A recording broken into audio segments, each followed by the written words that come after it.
season. I still think it's something that's going to be in his pocket, but I also think that, like, hey, I think a lot of these teams, with this being second season, and these teams knowing that they're going to be competing in it and knowing that they're starting to become this competitive scene now in North America, they're practicing new comps. They're trying different things. So they have a handful of strategies to run with, you know? And I think that's what we're seeing from TSU right now. And one thing I wanted to mention, we just saw the Retribution come off of that, I didn't want to say it yet, but we just saw the Retribution come off of that Bane. And in scrims, I saw TSU running Bane support. Bane mid lane, magic build support, and they were making it work. And I'm guessing, and I know Momiel's mage, and I know that they picked that, and it could be a flex pick. They can run it jungle, or they can run it support, or they can even run an EXP lane if they really, really wanted to, which I feel like is a push. But we're about to see something we haven't seen in any season yet, and that's going to be Bane support. And I think they're the only team trying to do this right now. I love that TSU came out with a big win last season, and here they are trying to change things up from, you know, what people know them as, letting them know that, you know, they've got a deep, deep hero pool. They can change their entire strategy up, and that's what we're about to see here in game 1, right, from TSU. But I love that AE's getting some heroes that they didn't get last season, right? Yeah. Riles is picking up his jungle, man. I mean, this is going to be huge. It's something we never got to see in the season, and here we go. I think this is what AE needs. Now, TSU, we know they can play, but, you know, AE's picking up the heroes they want. We know Kag's burst, her CC. She's an absolute manimal in her lane. Like, I watched her play Sunday when you guys casted, and she was slaying then, along with last season. So I think AE's got a really good... I think both teams have a great lineup. It just comes down to, you know, these team fights, these picks that they get, these objectives, and I think AE's going to show us the game here against TSU. Most definitely. I think it's going to be a wonderful game.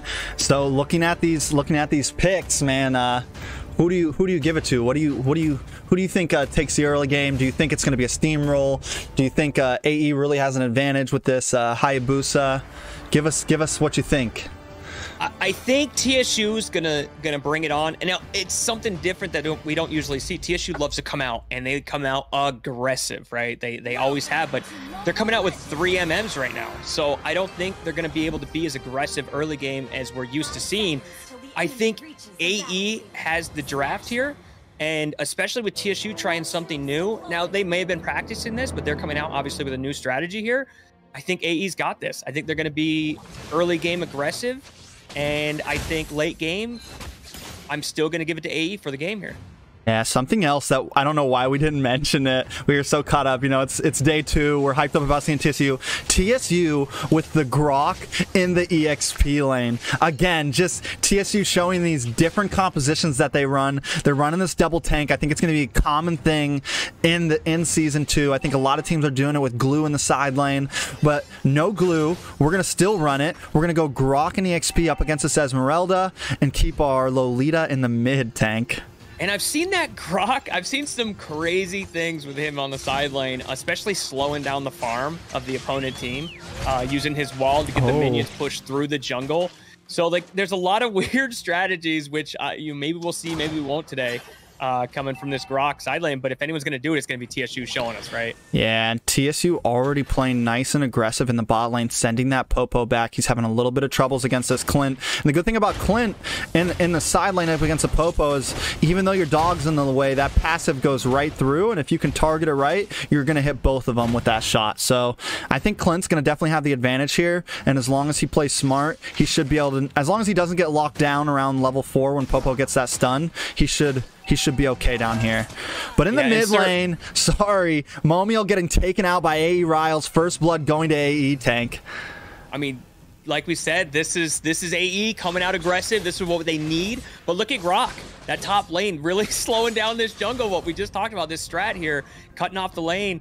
But Sir Oni, you're talking about Clint. Clint is an absolute animal in his lane. And Sir Oni, we watched him last season with Grok. Is he going to get picked here? No, he's hanging. Oh, in the bottom. My God. I'm sorry, I'm missing Riles. I'm looking up by the turtle pit. What's Riles and them are making ganks already in the early game. Turtle pit is up though. TSU may be taking it here. Templa's trying to give vision, but honestly, Tank, I feel like that's a decent trade. They take a tower and a hero just for the turtle. Good trade to AE, Tank. Absolutely, with Clint in the bottom, or Sir Oni getting picked off, and then Kufra coming in and finally cleaning that up with a beautiful set. It looked like Sir Oni was going to get away, and he dropped back behind the turret, but Kufra was just waiting on that back line. So great gank from both sides and a beautiful exchange there from both teams. We're getting a knockup from Ziggy, and he gets the kill on Tempest. Natan has his back. Nikito helps secures it, and that is a first kill for the side of TSU. Game's pretty steady, but the thing is what taking this gold lane is going to definitely give a lot of advantage to Popo, coming up and rotating and helping AE a little bit with an advantage in these first 5 minutes, Tank. Yeah, 3 minutes in, and AE getting that bottom turret already knocked out, saying, listen, we'll give up that objective on the top side turtle, but we're gonna take a turret. But TSU answering right back, almost cleaning up, looking at like 20% left on that turret on bottom lane as well. So I mean, both teams playing aggressive, even with the marksman comp that TSU's coming out. They are playing aggressive. This is their game style that we're used to seeing, Rex. Yeah, it looks like we might have an invade on AE's blue buff. They're coming in. Kageterra on the run. Sir Oni in the bot lane finally secures that tower, but they're not able to take the blue. Dude, Nikito does get the blue buff as Ziggy in the top lane gets a kill onto Blink. They're back and forth. It's 2-2. Sushi gets a kill onto Ziggy, though, and now it looks like Sushi is going to be able to take this tower. Templest walks right into Momio's ultimate and takes some huge damage. AE pushing back, showing that they're not done just because we came last in Season 1.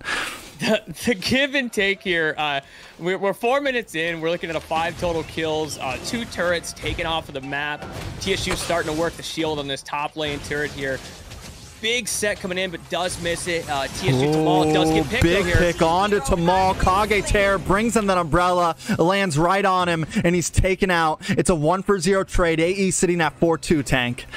This is the game that I wanted to see between these two teams. We know TSU is aggressive. We know TSU has their game style. They come out, they play as a team. They've been playing together forever. But AE gets to pick up some heroes they didn't get last season, and they know and understand what you have to do against this TSU team and not let them steamroll you early game. And they are pushing right back here, Rex, with another big engage coming here. Yeah, Templest star falls in, but takes a huge amount of burst damage coming in from Momio, who gets the kill. There goes the ultimate from Tamal, but he's not able to land it. But Kageterra still goes down. Members of AE are following. Sushi maybe next. Riles trying to come in, pops that ultimate, shadows around, but isn't able to do the damage he needs to. And while all this is happening, Sir Oni in the top lane takes another tower. It's a 2-tower trade. Look at Momio cutting this mid lane along with Ziggy. They try to take Sushi, but they're just not able to. But this may give them the minion wave they need to take this tier 3 tower in the mid lane. It's 5-4, 5.5 minutes in, and a 2K gold lead going to TSU, Tank. AE coming out strong, knowing that they need to counter TSU's aggression with aggression. They're doing a phenomenal job, but TSU showing you why this is their strategy. This is what they do.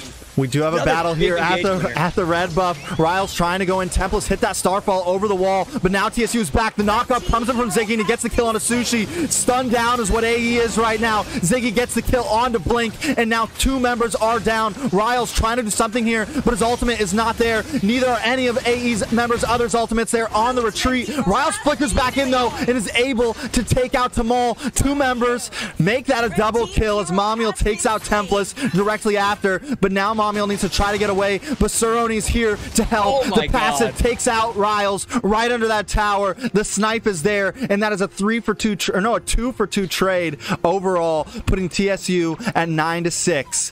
Tank. TSU now with a 3,000 gold lead, running the turret lead here, absolutely playing their game style. AE first 4 minutes, AE was right there, back and forth, giving it to them.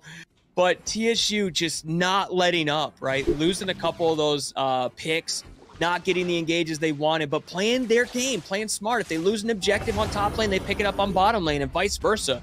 If they're not going to get turtle, they're going to get a turret. So these exchanges are exactly what TSU does well. If they're going to lose an objective somewhere on the map, they're going to pick it up somewhere else. It's never going to be a even swap, which AE's trying for here. TSU's going to make you pay here, Rex. Yeah, they're definitely going to make them pay. But the thing is TSU keeps getting these turtles. That's the 3rd turtle. AE has not been able to contest it, and we do have a fight now in the red buff jungle. A big knockup onto Riles, and Ziggy's able to get the kill. Now TSU coming coming in. Blink trying to get away, hide under this tower. Tempest has that Starfall ready, but she's not going to pop it yet. Now the wall's up in the middle. Down goes Blink, and down goes Tempest. 3 members of AE have been turned to dust. Only Cerrone has a death count on the side of TSU, but TSU is moving up, up, and up with this gold lead, and they're going to keep on pushing forward, Tank. How about this Ziggy Grok play in the side lane right now? 6-1 and 5? Are you kidding me? Like, you know, we're sitting here thinking, all right, yeah, he's going to delay their farm. He's going to be a great support. No, he's coming through as MVP. Grok is coming through and just putting down the damage, taking the damage. Look at him. Look at him just moving in. Ziggy taking huge damage. He still has the ultimate. They're able to take out a member. Blink goes down. Templess is next. Tamal doesn't even need the ultimate. And Riles gets taken out. It's a Maniac going to Nikto. That is for the Natan. 16-7. Can they finish the game right here? 2 minions. Sushi all by himself. Will they take this inhibitor, Tank? We will have to see. They flicker in. A beautiful hit on a Sushi, and he's taken out. Down halfway. A Savage. First Savage of the season goes to Nikto. TSU just dominating in game 1, day 2, first series up against AE. I think they may take this game right here, Tank. Dude, they just came out with a Savage 8 minutes into the first game. They're taking it. You've got Grok in there. He's going to take all the damage. He's going to wall it out. TSU not letting up here, Rex. It's over. Oh my God. The Nexus goes down. That is it. Game 1. AE looked good in the beginning, but TSU just rolled over after that 3 or 4 minute mark, Tank. I mean, it looked good. It looked good for 3.5 minutes. And then at 3.5 minutes, TSU said, we're done playing. All right, it's over. Let's go. Let's roll it. And it was an absolute steamroll from them between objectives, between kills, the ganks, the team play. It was phenomenal gameplay. What we're used to seeing from TSU with a different strategy, which I love, right? Showing how diverse this team really is and showing you, you know, outside the season, they've been putting work in. You talked about them playing with their B team, working these new strategies, working these new heroes, and we're excited to see some of the old plays that we saw last season, and we don't even need to. They're going to show us something new, and they just did, Rex. Definitely something new, and I have to say, 9-minute game, that may have beat the fastest game with Team Sexy up against Exodus 9. If not, it was very close. But I do want to talk about, I don't think AE did horrible that game. I think they just started to fall off. I think there was nothing they could do against that Grok and that Lolita, you know, and like normally and that's the thing, TSU really beat them in the draft there.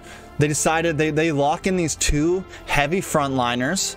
And then they also have Mamiel sitting in the middle. Another, like, Bane's not as squishy as your typical other mage. So they went for kind of beefier heroes to deal with Riles, and we saw right around that 4 or 5 minute mark, his ultimate just wasn't doing the damage that it needed to. He wasn't able to team wipe. He wasn't able to take anyone out in some of these fights. So it just gave the advantage over to TSU around that mid-game spike, and they were just, I mean, it was a beautiful game. I want to look at some of these statistics real fast. Who did get the MVP? Mamiel gets the MVP, but honestly, I got to give it a Ziggy on that Grok, man. I mean, you put him in that off lane, right? And talk about the draft.